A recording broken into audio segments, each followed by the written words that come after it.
Hello viewers, आज का हमारे इस वीडियो का जो टॉपिक है वो है two way switch connection with fan regulator. यानी आज हम लोग इस वीडियो के अंदर बात करेंगे जो टू वे स्विच जो होती है उसको हम फैन रेगुलेटर के साथ कैसे कनेक्ट करेंगे, तो उसके ऊपर हम लोग इस वीडियो के अंदर बात करेंगे। यानी फैन रेगुलेटर और जो टू वे स्विच होती है और किस तरीके से इस फैन को कंट्रोल करना है उसके ऊपर इस वीडियो के अंदर पूरा डायग्राम के साथ बात करेंगे।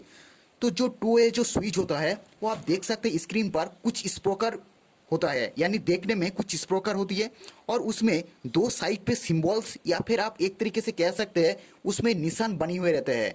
यानी स्विच के ऊपर में एक तरह से निशान बने हुए रहते हैं, तो उसको देख के आप आसानी से आइडेंटिफाई कर सकते हैं, आसानी से आप उसको पहचान सकते हैं कि हमारे ये टू वे स्विच है। और भी एक तरीके से आप पहचान सकते हैं वो है नॉर्मली जो स्विच वगैरह होती है तो उसमें आपको पीछे साइड में, यानी स्विच का जो पीछे साइड होती है उसमें आपको सिर्फ दो ही टर्मिनल या फिर दो ही स्लॉट्स आपको देखने को मिलेगा। लेकिन अगर आप टू ए स्विच की अगर बात करें तो टू ए स्विच के अंदर आपको तीन टर्मिनल या फिर तीन स्लॉट्स आपको देखने को मिलेगा।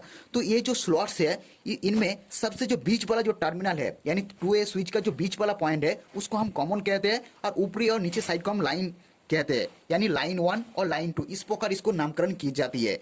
तो चलिए आज बात करते हैं ये दोनों को, यानी टू वे स्विच को हम फैन रेगुलेटर के साथ कैसे कनेक्ट किया जाता है। तो उससे पहले अगर आप दोस्तों इस चैनल पर नए हो तो इस चैनल को सब्सक्राइब कर लीजिएगा, पास से जो बेल आइकन है उसको भी प्रेस कर लेना, क्योंकि इस चैनल पर आपको इसी तरह से यूजफुल वीडियो आपको मिलते रहेगा आपके हित के लिए, आपके परिवार के हित के लिए। तो चलिए स्टार्ट करते हैं। तो देखिए जो टू वे स्विच होती है हमारा उसको हम कहाँ पे यूज करेंगे, यानी जो रूम में हम कनेक्शन करेंगे तो वहां पर कहाँ पर इस्तेमाल करना है उसके ऊपर पहले बात करते हैं। तो देखिए जो रूम होती है उस रूम के अंदर एक मेन बोर्ड भी होती है, यानी जो रूम के अंदर जितने भी लोड है उस सारी लोड को जो जिस बोर्ड के साथ कंट्रोल करना है तो वो एक हमारा उसको कहलाता है एक मेन बोर्ड। तो उस मेन बोर्ड को हम ज़्यादातर लोग कहाँ पर कनेक्ट करते हैं, ज़्यादातर टेक्नीशियन कहाँ पर कनेक्ट करते हैं कि हमारे जो रूम के जो गेट होती है, यानी जो मेन गेट होती है गेट के बगल में आपको उसको कनेक्ट करते हैं, उसको लगाया जाता है।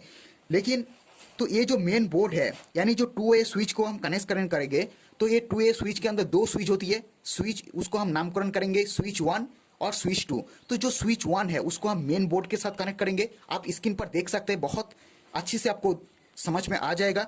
और वहाँ पर हम स्विच 1 को कनेक्ट करेंगे और जो स्विच 2 है उसको हम कहाँ पर कनेक्ट करेंगे, वो हमारा जो बेड होती है, यानी जो बेड से हमें इस फैन को कंट्रोल करना है उसके बगल में, यानी बेड के बगल में और स्विच 2 के कनेक्ट करना है। तो बेड के बगल में स्विच 2 और हमारे जो फैन की जो रेगुलेटर है उसको भी यहाँ पर ही कनेक्ट करना है, क्योंकि हमारा ज़्यादातर बेड से ही इसको कंट्रोल करना होती है, बेड से ही इसको नियंत्रित करना होती है हमारे फैन को ज़्यादातर समय। तो इसीलिए हमें बेड के पास ही हमारा स्विच 2 और रेगुलेटर को इस्तेमाल करना है। तो ये तो हो गया हमारा कहाँ पे इस्तेमाल करना है। चलिए बात करते हैं इसके बाद कनेक्शन की। देखिए कनेक्शन की अगर बात करें टू ए स्विच का, तो हमारे घर में जो सप्लाई आती है यानी जो डिस्ट्रीब्यूशन बॉक्स से जो सप्लाई आती है वो हमारा होती है 220 या फिर 230 वोल्टेज की सप्लाई आती है। तो उसमें हमारा दो ही तार आती है, फेज और न्यूट्रल। तो उसमें जो फेज है उसको हम कहाँ पर कनेक्ट करेंगे, जो स्विच 1 है जहाँ पे मेन बोर्ड में हम कनेक्शन किया था, मेन बोर्ड में हम लगाया था स्विच 1 को, उसमें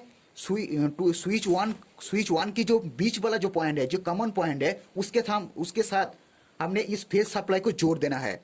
और उसके बाद हम क्या करेंगे, जो स्विच 1 और स्विच 2 की जो ऊपरी पॉइंट है उस दोनों को एक तार लेके एक वायर लेके हम आपस में जोड़ देंगे। सेम इसी प्रकार स्विच 1 और स्विच 2 की जो नीचे का हिस्सा है, नीचे का स्लॉट्स है, उसको हम एक वायर लेके दोनों को आपस में जोड़ देंगे। तो हमारा जो स्विच 2 के अंदर भी कनेक्शन यानी फेज सप्लाई आ चुकी है। अब बात करते हैं रेगुलेटर की। देखिए रेगुलेटर के अंदर से दो ही वायर निकलती है।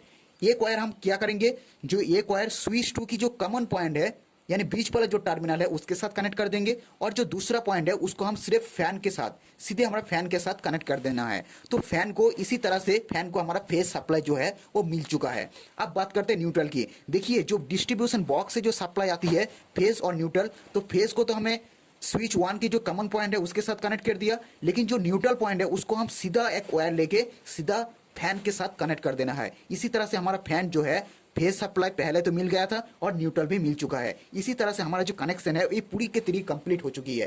तो आई होप इस कनेक्शन के बारे में, इस डायग्राम के बारे में आपको कुछ बेहतर जानकारी मिली होगी कि हमारे रूम के अंदर कैसे टू वे स्विच को हम फैन रेगुलेटर यानी फैन को नियंत्रित कर सकते हैं दोनों स्विच को इस्तेमाल करके। तो आई होप इस टॉपिक के बारे में आपको कुछ बेहतर जानकारी मिली होगी। तो इस वीडियो को लाइक करें, चैनल को सब्सक्राइब करें। तो मिलते हैं नेक्स्ट वीडियो पर।